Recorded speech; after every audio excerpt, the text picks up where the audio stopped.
he's all over the place with the explanation. So I'm going to try and do my best to explain it the same way he just did, except in a more to-do fashion, right? Breaker blocks are the opposite of order blocks. Order blocks are the leg up.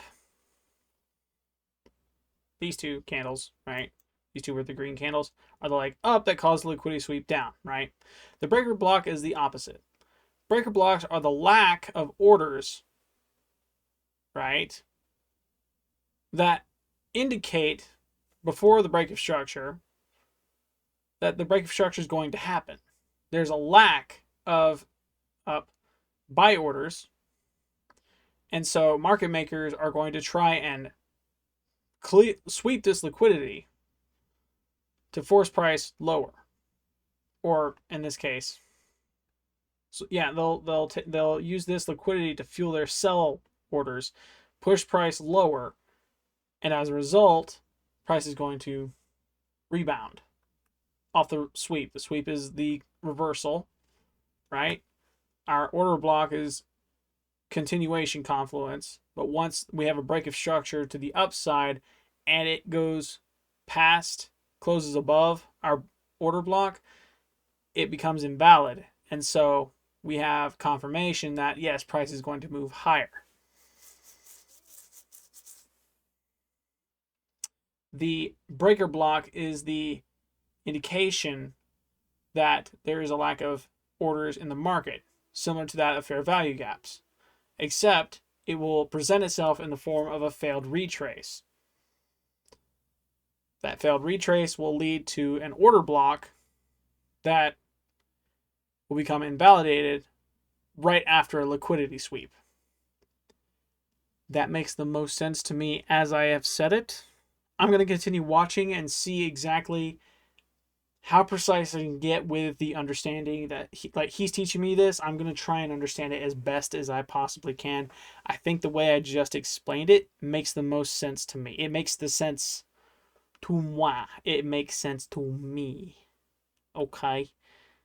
Okay? That's what I'm talking about. That's how this is how Uncle Chan over here understands it.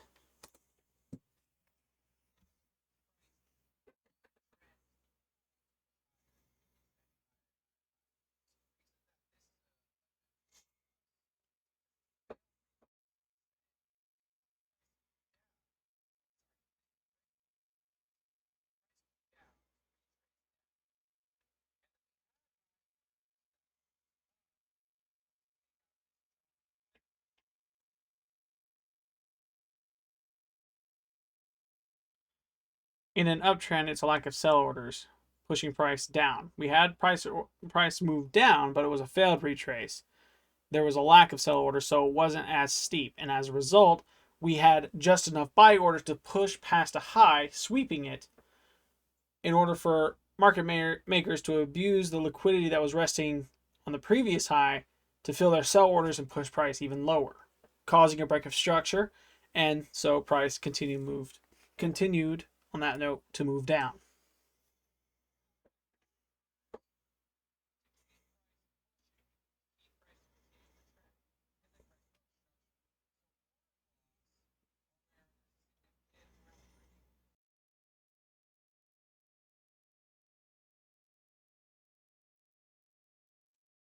How do we see buy orders as a result of a breaker block, a failed retrace, by a large candle moving up? Failed retrace by a candle up. That is how we see buy orders.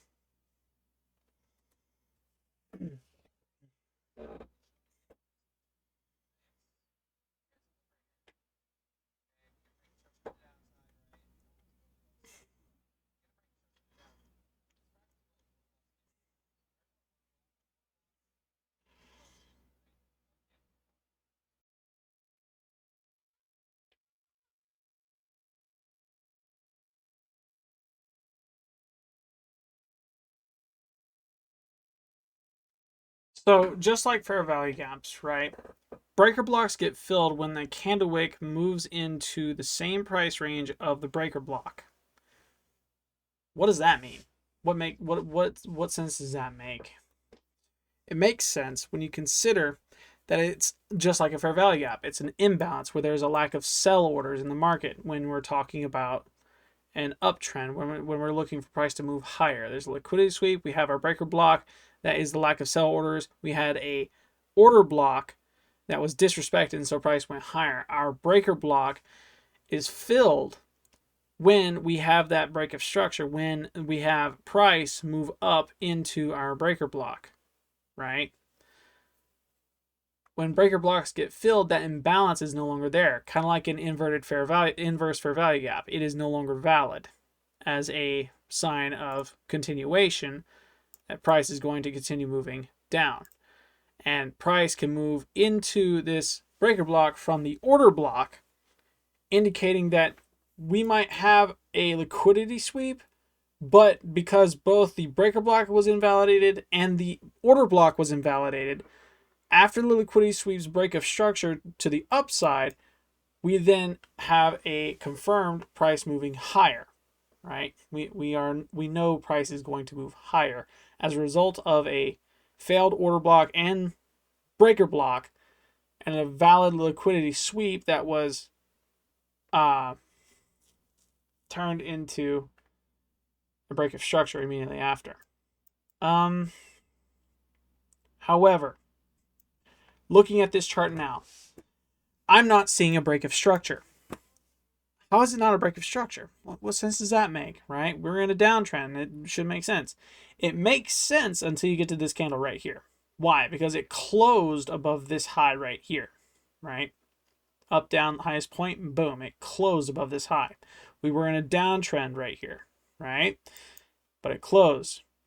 Inverting this, not inverting, but invalidating both the breaker block and the order block. Hi. Hi. How you doing? Good morning, buddy.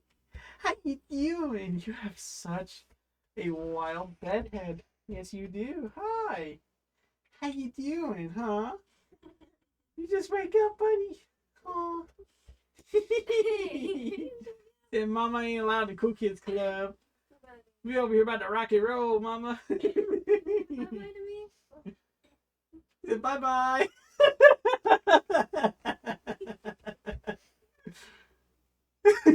Bye-bye.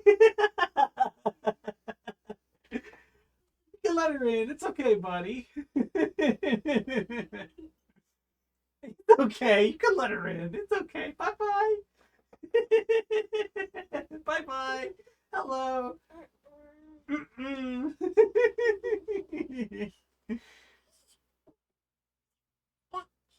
It's okay. Hi. Hi.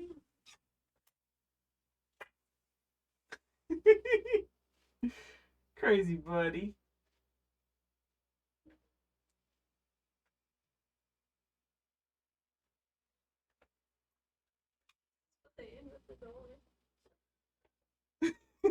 Hello.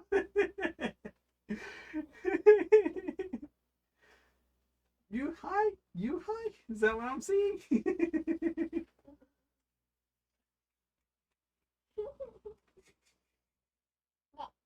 That. Y'all seen this? Y'all seen this comment section? Say hi to my nephew. That's my nephew right there. Say hello. He's learning how to open and shut doors all on his own. Ooh, careful. Bye-bye, buddy. Bye-bye. Bye-bye. Bye-bye. All right, let's log in, chat. Let's log in. Let's log in. I don't know why I'm saying chat comment section. That was a neat little intermission there. We got distracted. Hi. Hi. Hello. Come say hi again.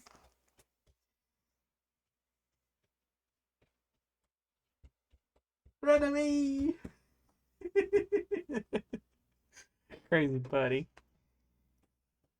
So because I'm not seeing a break of structure, I don't think price is going to continue moving up, which is confirmation, in my opinion, that price is going to continue moving down. Why? Because, well, we haven't also had a really good, it hasn't swept this liquidity right here, right? It confirmed that break of structure is the sign of confirmation. With no break of structure, it's not confirming this reversal.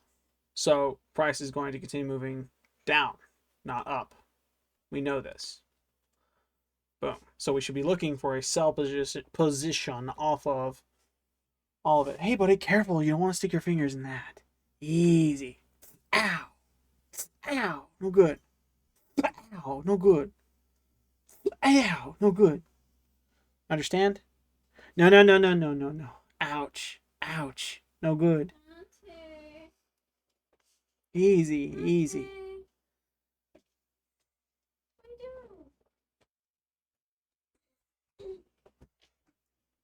You're okay, buddy.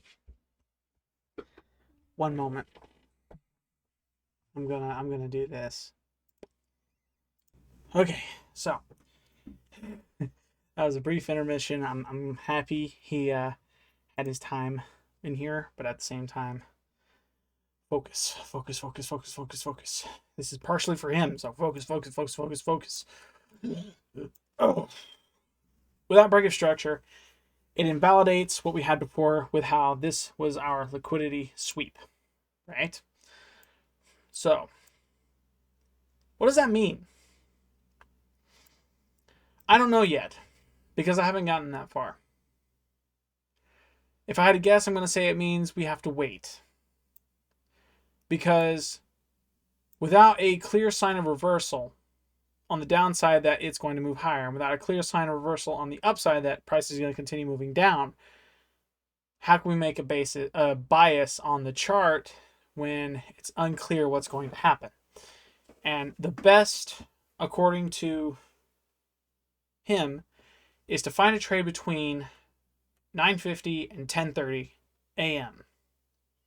That is the time, golden hour on New York session time to trade within those two time frames. Find a trade within that, then work off of that. Take your trade, find your stop losses, find your stop loss, put your take profits, regardless of direction.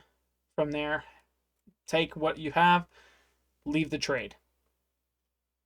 Plain and simple. I'm going to continue watching this video now, and I'm going to listen to him discuss equilibrium, how to use it as another sign of continuation when there is no fair value gap, order block, or breaker block to be seen, which I think, looking at this, is going to be our go-to because we do not have a break of structure, we do not have an inverse fair value gap, and we do not have an SMT divergence. But we do have, also, we technically have a liquidity sweep right here, indicating that price is going to move higher. But before I can move higher, it's got to retrace back down. And without any of these other confluences for continuation, our fallback is equilibrium, according to TGR Trades in this video. So we're going to watch that, get it down packed, learned, and from there, we'll look at the chart and we'll actually sit here. We will wait. I will pause the recording. I will wait all the way up to 9:50. I'll set an alarm for 9:40 so we can look at the chart and determine for ourselves what the best motive is, what the best choice is when entering the market. And from there, we will set our stop loss above the appropriate confluences and our take profit above or below where we need it to be. Let's watch.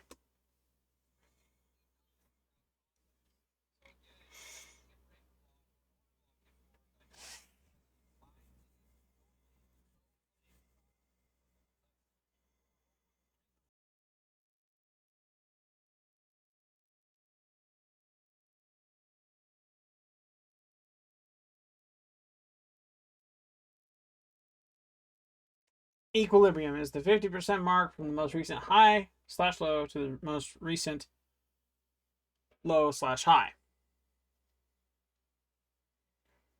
Does that make sense? And when I hear him say the most recent, I assume it's within the day. The most recent high and the most recent low. So technically, if I wanted to do this, realistically speaking, right, he used what's called a GAN box. Not this one. I thought it was Fibonacci tool at first. That's wrong. Boom, all the way down to here. Boom. So what does this do? My understanding and the way he explains it here, right, is when price moves down into this 50% mark, that is in absence of a breaker block, in absence of a fair value gap, in absence of an order block, right? That's in the absence of all three of those, we fall back to equilibrium. Equilibrium marks the most recent high to the most recent low, and in that order, because we are in a downtrend, right? We wait for price to come into this 50% mark, right? Which is our optimal entry zone, and watch it retrace back up, right? Because we want to take a trade. We know price at the moment is above this, and this is the price range in which it's going to move. So if we get a closure below this 50% mark, it's a sign of continuation that price is going to continue moving down. But if the candle closes and there's only a wick below this 50% mark, we know price is not going to continue moving down, and instead it's going to go back up. We were just in a retrace. I think that is the correct use for that tool, the equilibrium. In the event it is not, guess what we're about to do? We're about to watch more of that video because I don't want to be wrong any more than I have to. Let's watch this video.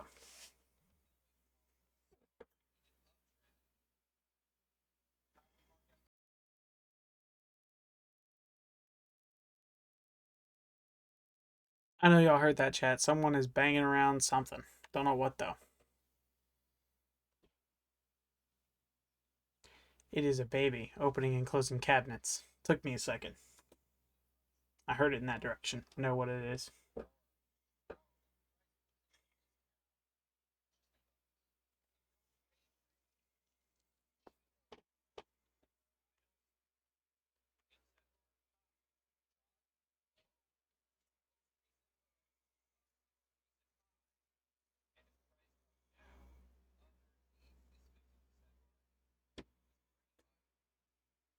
I was wrong, kinda. It was not. Did it again. Dadgummit. The most recent high, the most recent low. Boom. All the way down to here. This was correct. Most recent high, most recent low. If price comes down into this, not closure, not wick, but price in general, if it comes down into this, right? Price is at that point on a discount, right? We can at that point enter a buy position here, or if I'm not mistaken, I think it's a sell position because we know price is going to continue moving down. We are in a downtrend at the moment. When price continues move, enters this right here, we can go ahead and press sell and watch as it clears this. In an uptrend, though, if this were a higher high, we'd wait for price to come back down into this to buy it at a not premium, discount. There we go. You buy it at a discount and watch it retrace back up, forming a new high. From there, we put our loss, our stop loss, just below the most recent low, which would have been within this, right? We'd have bought in here. We'd have put a stop loss just below, take profit up high above this.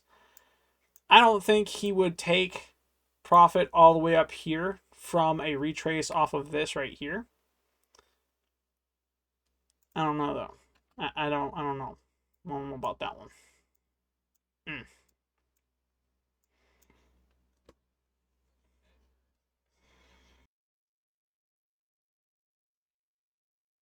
You guys, I believe I've said it at the beginning of this video. If you're interested in watching any of his content, I strongly recommend checking out the description of this video. It has a link to his channel as well as the video I'm watching currently. Those are the only two links I'm putting in here because I think those are the only two links I have to put in here, really. I'm giving credit where it's due, man. I'm learning from this dude, and I understand his words better than I do professors' words. I'm not good with school, so if he can do it, I can do it, and I know if I can do it, my life is going to be 100 times easier, with the exception of the problems that come from doing this specifically. So, check him out. Also, if you like this kind of content and find yourself on the comeback, consider subscribing to my channel because I'm going to be doing these kinds of videos for a while. And I know with the potential success that I could have from these videos, right? That would allow me to do a little more on the learning side of things rather than living or surviving to learn something else, right? Um, yeah, subscribe because chances are this is going to open up so many more opportunities for me as a person to grow in many different areas.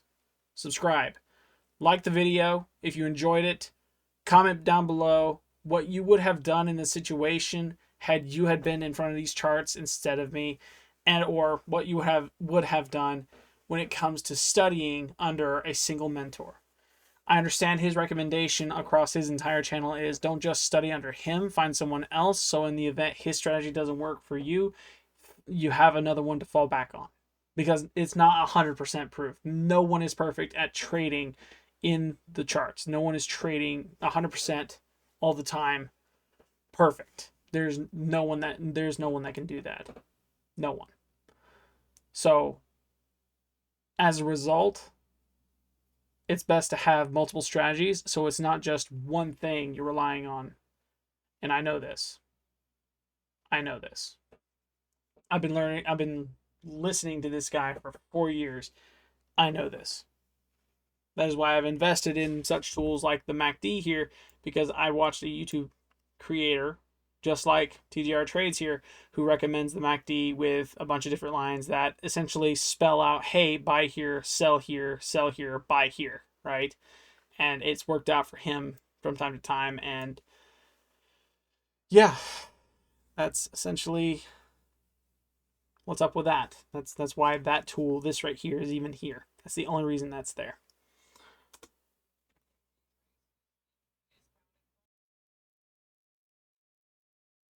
My use in equilibrium is correct. My use in saying, boom, from this high right here down to this low here.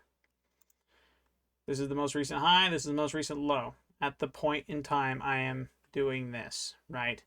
What am I waiting for? Because we are in a downtrend, we're waiting to short it.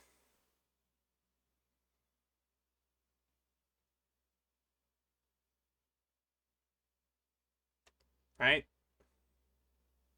Right? Right? I think right. Maybe. I don't know. Sounds right. Must be right. Oh, oh, wow.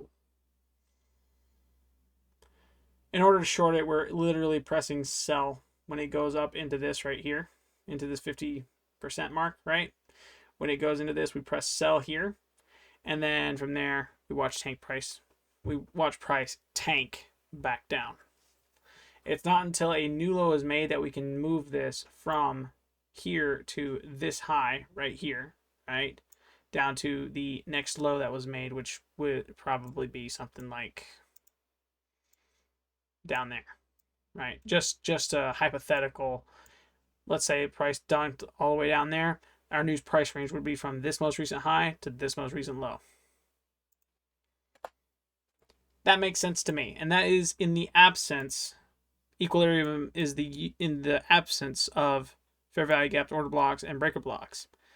Not saying it can't be used if any of these are present, but that is the fallback in the event none of these are present. We can't confidently identify these under the right context in the market and with the correct confluences being used. I'm saying the price is moving absolutely bad right now to take a trade. Bad. Because we didn't even get a break of structure, right? We're still in a downtrend. We broke structure like once right here, right? But we counted this as our liquidity sweep off of this low. Not this low. Down, up, low, boom. That was our liquidity sweep. It swept that.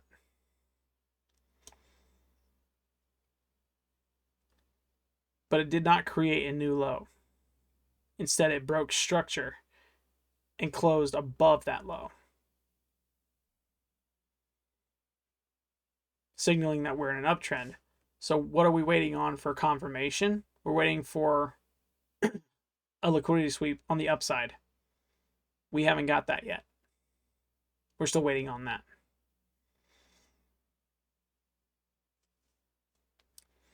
So, yeah, we're going to continue watching and watch this video. We're going to watch it. We're going to learn.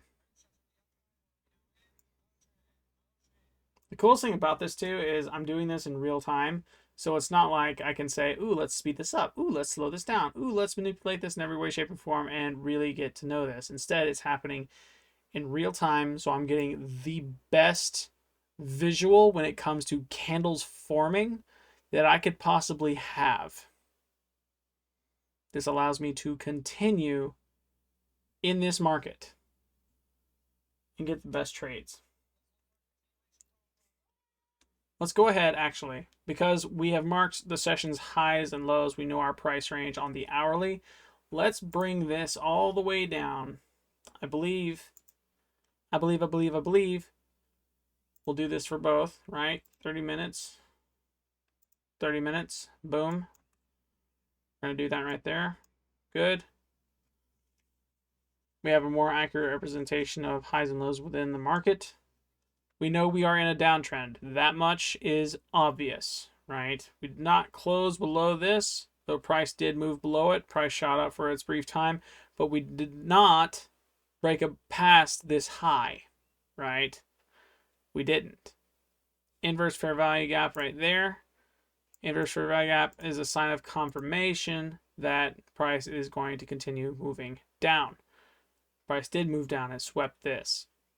As a result of it sweeping, we did not get a break of structure. We're waiting on a break of structure for confirmation that price is going to continue moving up off this liquidity sweep here.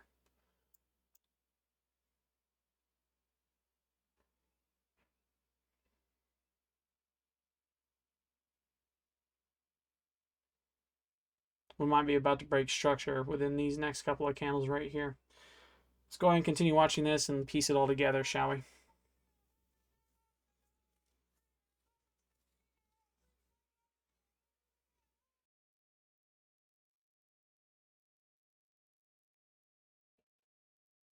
Crickety chair. Lean back, lean forward.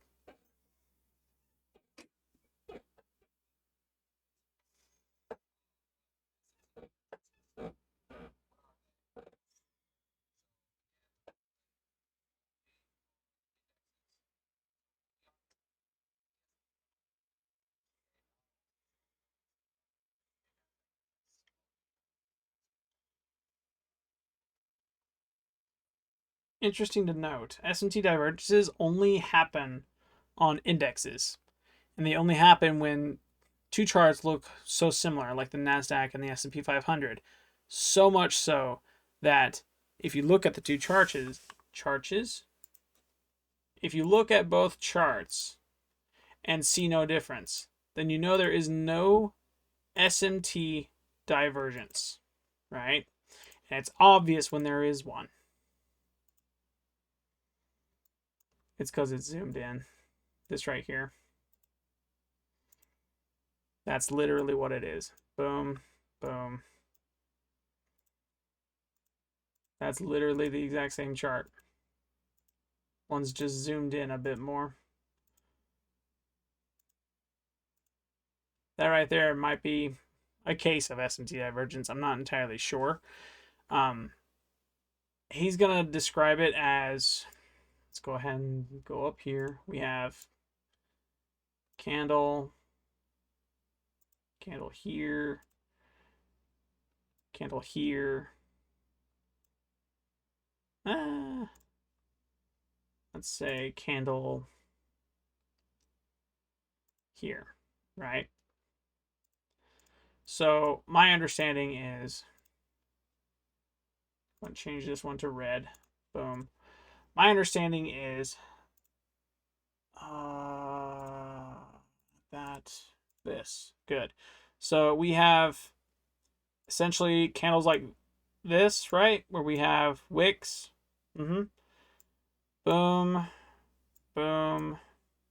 boom, boom, right? Normal candlestick pattern, with the exception of this one, we don't know where price went because someone had Cheeto dust on their finger. So essentially, SMT divergence is when you're looking at two different charts, for instance, NASDAQ and S&P 500, right? And you see this. You have a pattern on one chart, right? But we have another pattern just like this on the other chart, right? Let's call this S&P, right? This is the S&P 500. And when we go to the other chart, instead of it looking like this, it looks more like that's a bad idea. Don't do that. It looks more like, I'm gonna do this again just cause I want it, cause I can, cause it looks great when I do it great. Boom. And we have to select it again because yeah, boom. Ignore the gaps. I know the gaps are gonna be confusing. Boom, look there, fixed it. Yay. These two here. This green, this green, just as an example, as a showcase, as a visual representation of what I'm talking about, because I'm pretty sure this is exactly how I was going to say it. So SMT divergence is essentially a chart that looks like this. Right, you have two charts. You have one that looks like this right here. This is the S&P 500. This right here, NASDAQ. Can I minimize this? No, but I can move it. NASDAQ. Boom. Right? Here's a NASDAQ, S&P 500. We have two charts, right? One looks like this. The other looks something like this right here. Boom. Boom. Can you guess where the S&T divergence is? Price moved down. Price moved up. There's our divergence. Except this will look more drawn out between a high and a low, right? Right? So imagine a few more candles between these two. Imagine a few more candles between these two, right? And the move is generally speaking, right? Doesn't matter if it's low, doesn't matter if it's high. It'll have a huge candle to one side, whereas the other chart will have a candle much closer to the body of the wick. And as a result, you have what's called an SMT divergence, where the chart is essentially saying price moved up to somewhere it didn't on another, and so it's forecasting the future, right? We can forecast the future off of what this chart is not doing that this chart did. If NASDAQ's price says, oh, we moved all the way up to here, hey, price wants to move higher, this chart will eventually move that much higher. Same just if it were lower. If, let's say, the price on this, for instance, wants to move lower, and let's actually do this backwards. Boom. Just as a visual representation. We have boom, here to here, right? But our wick on the other chart went something like this. Again, he had Cheeto dust, chat. Comment section. You get the point. Boom. All right. Price moved down to here. It didn't right here. And as a result, because price moved down to here on the S&P, but it didn't on this, we can assume from this right here that price is going to continue moving down. We can look at the NASDAQ for what it doesn't do on this one, right? With that being the case, that is essentially what he's about to draw out on this video as what is an SMT divergence and how to identify it. I think I'm confident in identifying SMT divergences.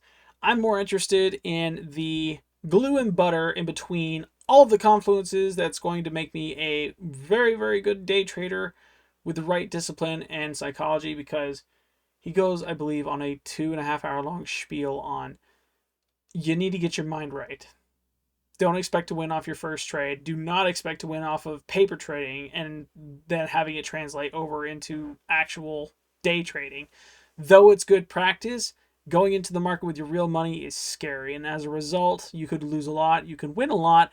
You need to get into the mindset of, I am not here to win. I'm not here to make money. I am not here to build anything. I'm not here for the money. I'm here to get an idea right. I'm here to see if my guess in this market is going to be correct. Less of a guess when you have confluences, a bias to work off of. The price is moving up. I want to enter a buy position. There's my bias. I want to go higher. I want to see this price move high or low in a down position. I want to go into a short position. I want to sell.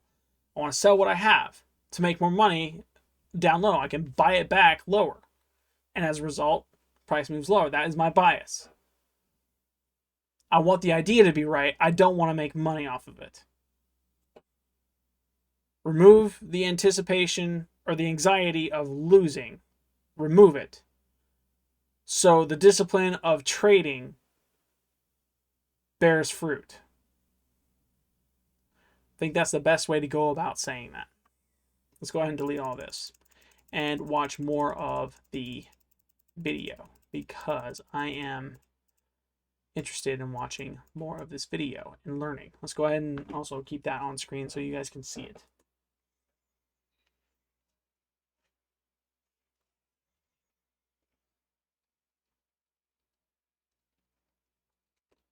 Before he gets any much further as well, I want to quickly mention that when I go to trade, the videos are going to be much shorter. He does what's called daily trading recaps, where he takes a trade and he goes step by step back on what he saw, how he saw it, and how he executed that trade. What were his thoughts about the trade? What were his thoughts going into the trade if he took the trade? If he did not take the trade, he wouldn't make a video about it. There would be no trade recap because guess what? There wasn't a trade. Nah, duh. Under the right confluences, though, if he had taken a trade, if he lost money, whether or not he lost, whether or not he won, he made a video. He would make a video. He still is making videos on his daily trading activity. So one, he's journaling, right? It's online. It's for everyone to see. It's there out in the public. When I take a trade, it'll be in form of video. I'm going to do the same thing he does, except I'm not going to recommend doing this, that. I'm just going to, for myself, less for views, for myself, look at the chart, see what I did. If I got it right, I'm going to mark off everything I did, my entire thought process, beginning to end, to the execution. At that point, I executed a trade. I made money off of it. Woo, who cares? I'm moving on, right? If I lost a trade, oh well, let's see what I did wrong. Let's see what I could have done to have made a profit. And in the event, I said that wrong. My psychology's busted, as you can tell. I'm here to make a profit. No, that's bad. Stop it. You don't get to make a profit until you learn how to do the trading. Stop thinking like you're about to make a profit.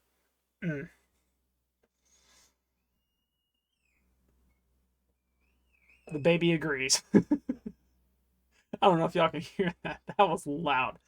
But I have the discipline to hone in on this, and I am going to get good at guessing this.